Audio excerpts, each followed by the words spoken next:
Clair Obscur Expedition 33 might be the most visually breathtaking and creatively ambitious game of 2025.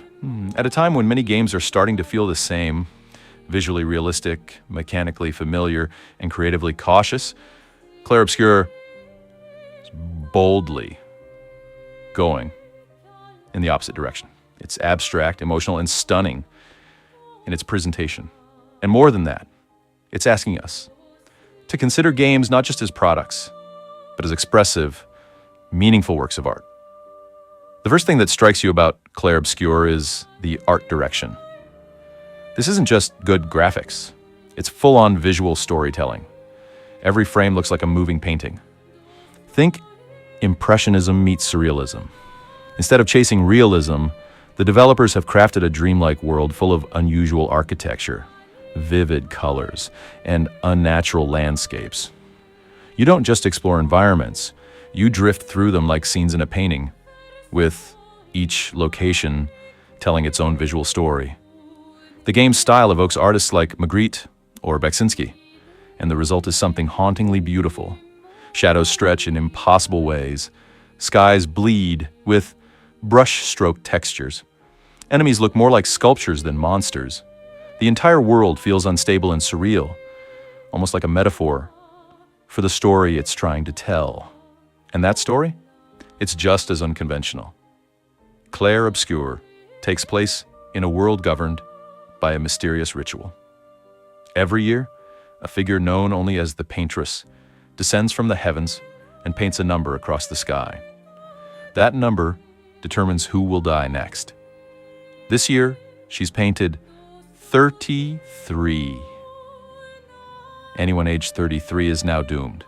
And with no one able to stop her, people simply wait for death to come.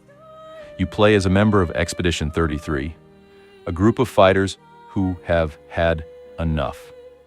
Their mission is simple: kill the Paintress, stop the cycle, and save their world.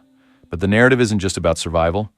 It's layered with themes of mortality, resistance, and beauty. The idea of death being decided through art is rich with symbolism. The Paintress doesn't kill with weapons or curses. She paints. Her actions are elegant, graceful, and fatal. It forces players to question, is beauty inherently good, or can it be dangerous too?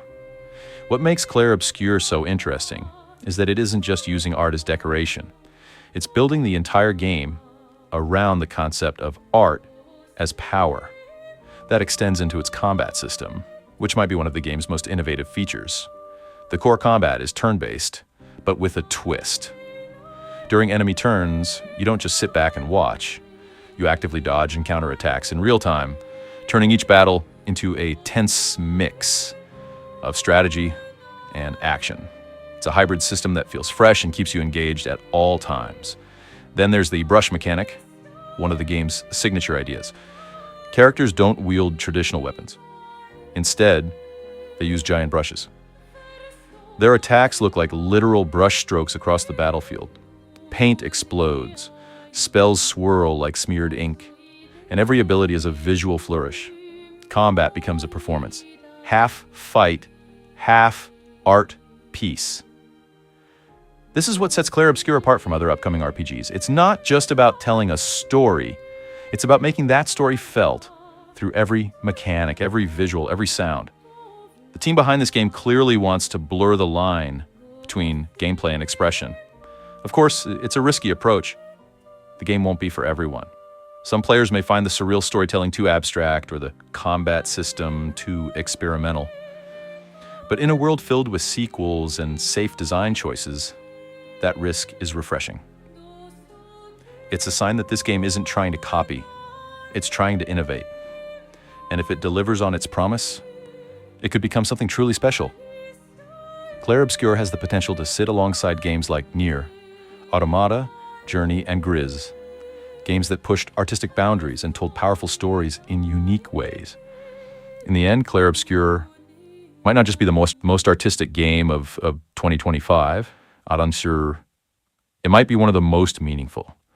A game that challenges what interactive art can be, what turn-based combat can feel like, and what kinds of stories games are capable of telling. If you're looking for a game that dares to be different, keep your eyes on this one. Because when games stop chasing realism and start chasing expression, that's when real art happens.